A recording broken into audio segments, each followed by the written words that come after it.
Pourrais-tu vivre dans une relation libre? C'est une question que je me pose aussi. Pourquoi est-ce que je suis pas à Montréal, ou en tout cas quand est-ce que je vais revenir à Montréal?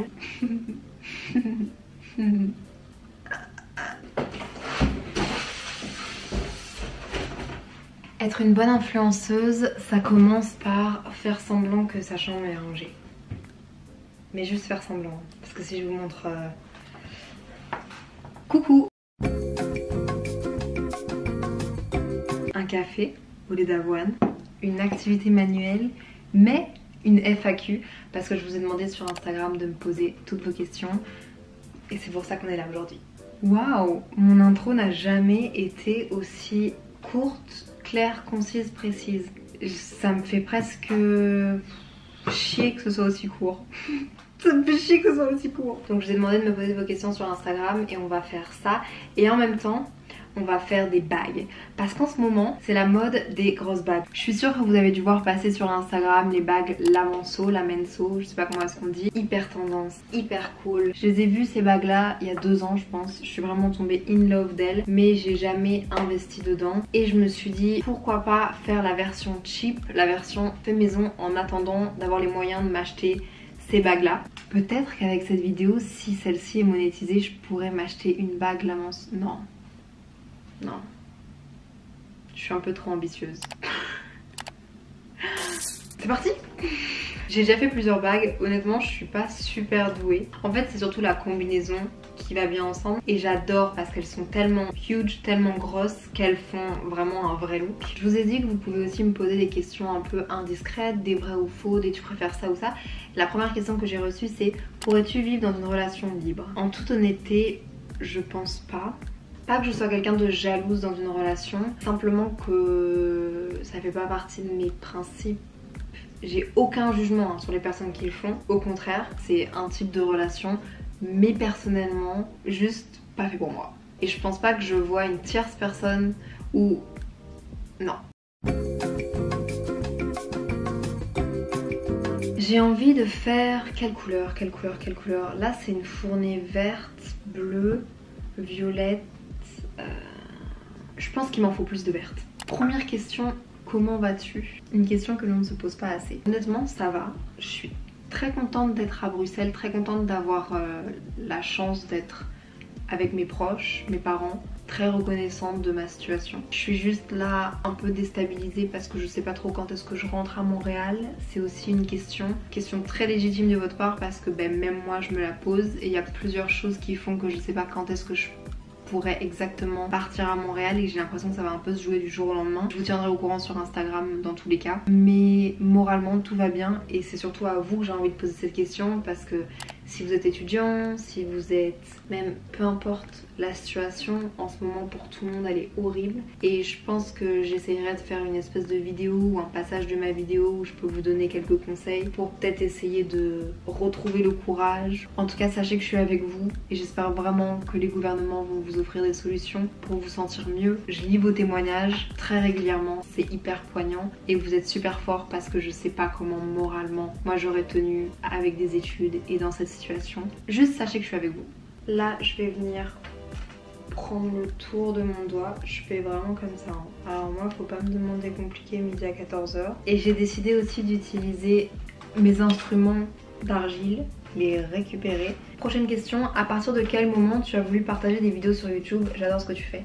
Merci beaucoup, c'est trop mignon, ça me fait trop plaisir tous vos retours. Franchement vous êtes des pépites, vous êtes super bienveillants avec moi. J'ai trop de chance d'avoir une communauté aussi bienveillante, aussi ouverte, juste qui est contente de ce qui m'arrive. Je sais pas si vous vous rendez compte mais moi en tout cas je m'en rends compte et de plus en plus compte. Vous êtes autant content que moi pour ce qui m'arrive et ça c'est fou, c'est super gentil, c'est super mignon et honnêtement j'ai trop hâte c'est de pouvoir faire des choses avec vous pour vous le rendre parce que je sais pas si vous vous rendez compte mais vous me tirez vers quelque chose et j'espère vraiment vous tirer avec moi pour qu'on puisse faire des trucs trop cool ensemble. C'est pas juste ma chaîne YouTube et mes réseaux sociaux, ok? Pour moi on est tous ensemble parce que sans vous ça n'existerait pas. Honnêtement ça fait très longtemps que j'ai envie de faire YouTube, ça fait très longtemps que j'ai envie de parler à ma caméra et de m'exprimer et d'avoir une communauté ici. Je trouve que c'est plus familial qu'Instagram. Instagram c'est très figé et ici Je trouve que c'est plus communicatif, c'est plus chouette. Ça fait très longtemps, mais j'ai eu pendant très longtemps très peur aussi du regard des gens et j'ai jamais voulu commencer à cause de ça. Puis quand j'ai voulu commencer à Montréal et que je m'en foutais du regard des gens, il y a eu mes études qui m'ont pris énormément de temps. Donc honnêtement, je pense que ça fait depuis 2014-2015 que j'ai envie de me lancer et je me suis seulement lancée depuis août.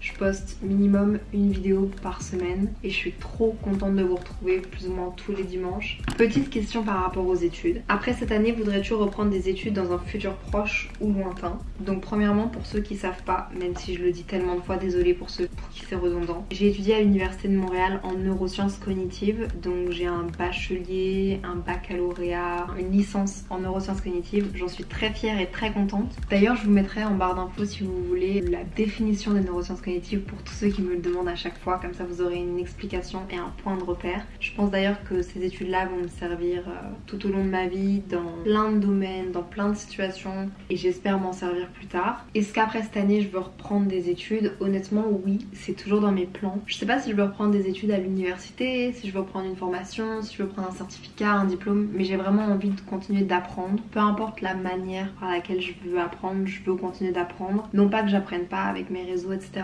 Au contraire, j'apprends énormément de choses, mais j'ai envie d'avoir un côté aussi... j'ai envie d'avoir ce côté-là, apprendre par moi-même, mais j'ai encore envie d'être stimulée intellectuellement par d'autres choses. Ça pourrait être dans des langues, dans la communication, comme ça pourrait être dans le droit. Honnêtement, il y a beaucoup de choses qui m'intéressent et je suis juste en train de me demander comment est-ce que je vais choisir, où est-ce que je vais le faire. Je sais pas si je vais rester à Montréal, je sais pas si je vais tenter quelque chose d'autre, je sais pas. Honnêtement, je suis aussi jeune que vous et c'est impossible pour moi de vous dire où est-ce que je veux être dans 2 ans ou où est-ce que je veux être l'année prochaine. Là c'est très flou. J'ai juste envie de faire ce que j'aime, peu importe l'endroit, et j'ai envie de garder des possibilités ouvertes. Ça a toujours été comme ça que je fonctionne. Le plus d'opportunités qui restent ouvertes à moi, le mieux c'est, et c'est un vrai conseil de grande sœur que je peux vous donner. Quand vous faites des choix dans votre vie, essayez quand même de rester ouvert à tout. Mais honnêtement, si vous avez des programmes universitaires, des formations, des certificats qui pourraient m'intéresser, envoyez-les moi en DM Instagram. Je trouve que ce serait un trop chouette échange. Est-ce que tu vas refaire une vidéo de Dr Love, raconter nos petites péripéties aux autres? C'est trop bien. Ben honnêtement oui, ça fait déjà plusieurs fois qu'on me le réclame. Je pensais pas que ça vous avait autant plu. Tant que ça peut aider certaines personnes, je suis down de le faire. Ça va être une de mes prochaines vidéos. D'ailleurs, je vous remets l'adresse email si vous voulez m'écrire, si vous avez des problèmes de cœur. Parfois j'y réponds même comme ça. Donc n'hésitez pas. Je le mets ici. Fermez la braguette avant ou après avoir reboutonné le pantalon? Alors là, ça ne se discute pas. D'abord vous boutonnez et après vous remontez la braguette. Sinon je sais pas à quoi vous jouez. La prochaine question elle m'a un peu fait réfléchir parce que je me suis demandé si c'est parce que vous en voyez chez moi. On m'a demandé est-ce que j'ai des tocs? Est-ce que vous trouvez que j'ai des tocs? J'aurais tendance à dire non, bien que je suis tellement stressée que par exemple je suis obligée de vérifier que le gaz soit bien fermé, que la porte soit vraiment fermée. Ça c'est des trucs qui me stressent. Surtout par rapport au gaz, ça c'est les responsabilités d'adultes. J'avais grave envie de répondre à cette question. Quels sont mes derniers achats? Là c'était les soldes et j'ai craqué sur des trucs que je voulais depuis longtemps. Premièrement, big up à Aigle. Si vous connaissez pas, mais si vous connaissez la marque Aigle, c'est sûr. Mon grand-père était fan de cette marque. Il m'a envoyé une banane. Mais donc ça c'est pas mon dernier achat, mais comme je la mets tous les jours, bah... Merci Aigle, merci Tess. Ce bonnet là, It's France, j'adore cette marque, je vous l'ai déjà dit. Et c'est un bonnet rond. Vous savez, j'adore ce genre de bonnet, 7 €. Ensuite, ça faisait très longtemps que j'avais plus mis ce genre de pantalon. Oh purée, il y a une petite fermeture éclair. Waouh, un pantalon de trainer It's France toujours. Et il m'a coûté 11 € au lieu de 45 €. Et puis un achat très mûrement réfléchi parce que je l'ai vu...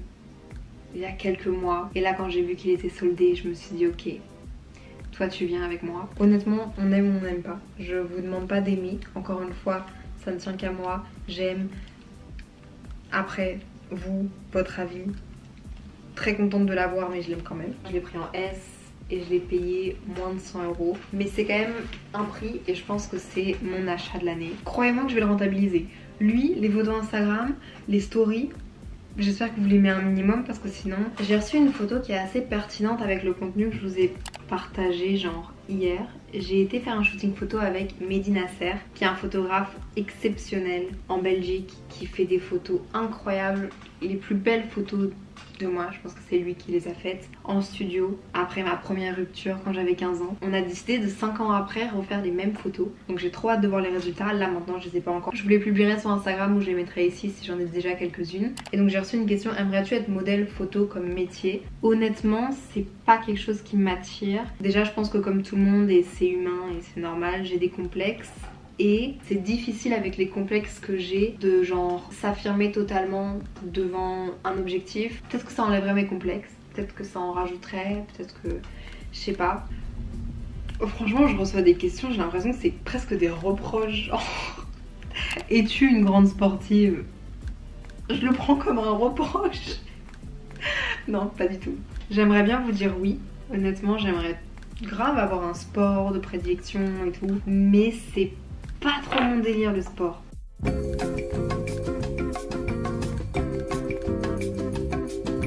Mais j'espère un jour faire quelque chose de cool. On m'a posé une question que je trouve super cool. Aimerais-tu avoir un animal de compagnie? Honnêtement oui, j'adorerais avoir un chien. Mais je pense aussi qu'avoir un animal de compagnie c'est avoir un premier enfant, avoir un autre enfant. Déjà m'assumer financièrement moi, ce sera un bon début. Ensuite avoir un chien oui, mais ça dépend dans quelles conditions.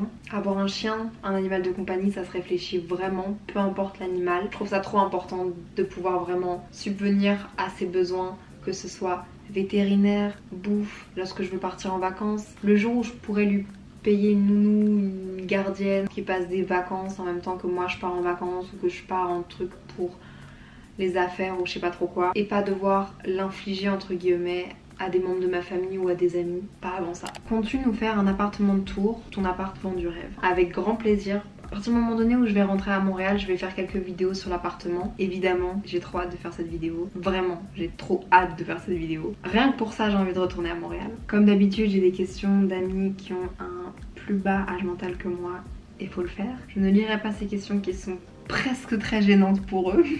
Une question plutôt cool, ce serait ta collaboration de rêve. Je trouve ça trop cool de parler de ça avec vous ouvertement et de savoir que ça vous intéresse. Honnêtement, j'aimerais énormément faire plein de collabs rémunérés si possible avec des tourismes de pays. Par exemple, visite de USA, visite la Nouvelle-Zélande, visite l'Australie, etc. En ce moment, on s'entend que c'est un peu compliqué, mais honnêtement, dès que ce sera possible, dès que la situation le permettra, dès qu'on m'en offrira l'opportunité, c'est quelque chose que j'aimerais énormément faire. Mais encore une fois, dans le respect des restrictions, dans le respect de tout ce qui se passe en ce moment, parce que sinon ça sert juste à rien et ça va faire une contre-campagne. Mais ma collaboration de rêve ce serait ça, ou alors bosser avec des agences de voyage linguistique ou des agences au pair. En fait c'est très simple.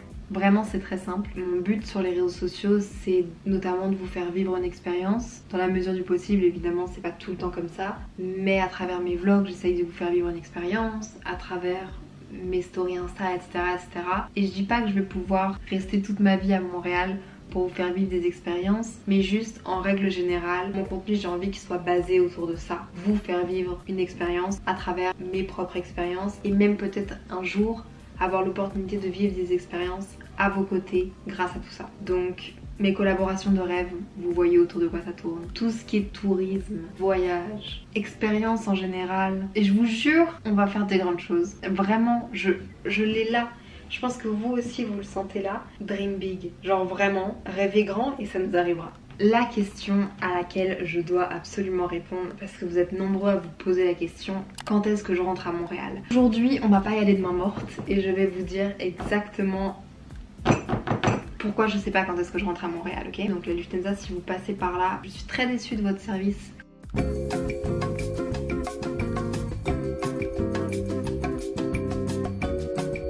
Vous le savez certainement, je suis rentrée à Bruxelles pour les fêtes de fin d'année, mais j'ai aussi eu un décès dans ma famille qui a fait que j'ai dû rentrer. Cet été avec mes amis, on a eu l'idée de se dire, bon, si on partait en Suède, en pleine nature, faire du camping sauvage, et finalement la Belgique a mis la Suède en zone rouge. Donc on n'a pas pu partir en Suède. Cependant, on a reçu un voucher de 170 €, qui est quand même un prix pour un billet d'avion, on est d'accord? Ce voucher est valide jusqu'au 31 janvier. Mes copines ont décidé de se reprendre des billets pour partir en Sicile, il me semble. Et moi, je me suis dit, mais je vais utiliser ce voucher pour partir à Montréal, là, maintenant, en décembre. J'appelle la Lufthansa et je leur dis voilà, j'aimerais bien réserver. On me remballe plusieurs fois jusqu'au moment où je me dis ok, je vais tout trouver le vol moi-même et je vais juste les appeler et demander de réserver parce que le voucher, c'était un code que eux devaient rentrer dans leurs ordinateurs et je devais payer par téléphone en gros. Si vous pouvez éviter ça, honnêtement, évitez-le. Petit disclaimer, c'est pas la fin du monde. Juste, c'est quelque chose qui fout la haine et qui fait chier. Mais il y a des problèmes beaucoup plus graves dans la vie, dans le monde en ce moment. Des causes beaucoup plus importantes à défendre. Mais là, je vous en parle parce que vous êtes nombreux à vous demander quand est-ce que je rentre à Montréal et ça fait partie du pourquoi du comment. Donc je les appelle, je me fais remballer plusieurs fois et à un moment donné je tombe sur quelqu'un qui est très gentil, qui s'appelle Alfred et qui me dit oui je vais t'aider, je vous dis les prix, c'est gros parce que c'est vraiment une mauvaise période. Mon billet était à la base à 728 €, ce qui n'est pas donné mais avec le voucher ça tombait à 578 €. Au téléphone il me dit parfait ça va être 574 €, donc c'est exactement le même billet, ok. Économie avec valise, telle date, retour telle date, blablabla. Tout était parfait, c'était le même billet que sur ma capture d'écran où j'avais en face de moi et il me disait exactement la même chose au téléphone. Je lui donne mon code de carte de crédit au téléphone, chose qui me stresse énormément. Et puis il me dit ok tout est en ordre, récapitulatif, blablabla, tout est en ordre. Je me dis waouh, j'ai enfin ce foutu billet d'avion. C'est sans compter que 2 jours après, j'arrive à Paris et là je reçois un mail en me disant il y a un problème avec votre dossier, veuillez nous rappeler. Qu'est-ce que je fais? Je les rappelle, l'appel me coûte plus de 15 €, je nique tout mon forfait que j'avais. Je tombe sur quelqu'un et quelqu'un qui m'explique qu'en fait le prix de mon billet est faux, qu'on a mal calculé, donc du coup ils m'ont pas débité, mon billet est 50 € plus cher et sans valise. Sauf que, rappelez-vous, j'ai une capture d'écran. J'ai une capture d'écran d'exactement le vol, le montant, les valises, j'ai tout en capture d'écran. Et maintenant vous êtes en train de me dire que le prix calculé n'était pas le bon? Permettez-moi de douter de votre sincérité, sachant que je l'ai vu, j'aurais pu réserver moi-même ce billet, mais j'ai eu besoin de vous appeler à cause du foutu voucher. Je laisse passer Paris, je m'en occupe pas, puis à Bruxelles, je les rappelle. Et là, je tombe sur en fait des gens à qui je peux pas du tout en vouloir, c'est pas de leur faute, mais c'est des gens qui font juste du customer service et qui malheureusement ne peuvent que appuyer sur quelques boutons, c'est-à-dire réserver, annuler, et c'est pas du tout dénigrant. Au contraire, c'est juste que la Lufthansa les met à mon avis comme barrière de sécurité et c'est en mode on vous met au premier front. Faites le customer service depuis chez vous et puis bah les gens qui travaillent vraiment à la Lufthansa et qui peuvent faire des changements se mettent genre en retrait et observent. Vous l'aurez compris, c'est vraiment un truc sans fin et j'ai trop le seum. Donc quand est-ce que je rentre à Montréal? Ça va dépendre de quand est-ce que la Lufthansa veut bien me donner raison. Et en plus de ça, le Québec est à 2 doigts de mettre une quarantaine obligatoire à l'hôtel pour tous les voyageurs. Ce que je comprends, parce qu'honnêtement, le tourisme, par plaisir, je suis pas la personne qui va prôner ça en ce moment. Surtout selon la situation du pays, les moyens des locaux, enfin, je trouve qu'il y a des limites et des valeurs, etc. Mais bref, ça c'est autre chose. Donc je comprends, entre guillemets, qui veulent mettre ça, sauf que personnellement, en plus je suis venue ici pour des raisons familiales. Si demain on me dit écoutez vous devez faire une quarantaine obligatoire, payer de vos frais à l'hôtel, financièrement ça va être très difficile. Il reste plein de questions intéressantes, genre comment as-tu rencontré tes amis de Paris? D'ailleurs j'ai eu beaucoup de questions par rapport à ça, ça m'a fait énormément rire. Il manque de temps, de toute façon il manque du temps pour tout, mais j'ai pas envie de vous faire des vidéos trop longues, donc je propose qu'on garde les questions qui restent pour une autre FAQ. Bon, j'ai presque pas fait de Fimo, mais je vais vous montrer tous les modèles de bagues que j'ai déjà. J'arrive pas à faire 2 choses à la fois. En attendant, faites attention à vous, à vos proches. J'espère que vous allez bien. C'est bon. Bye!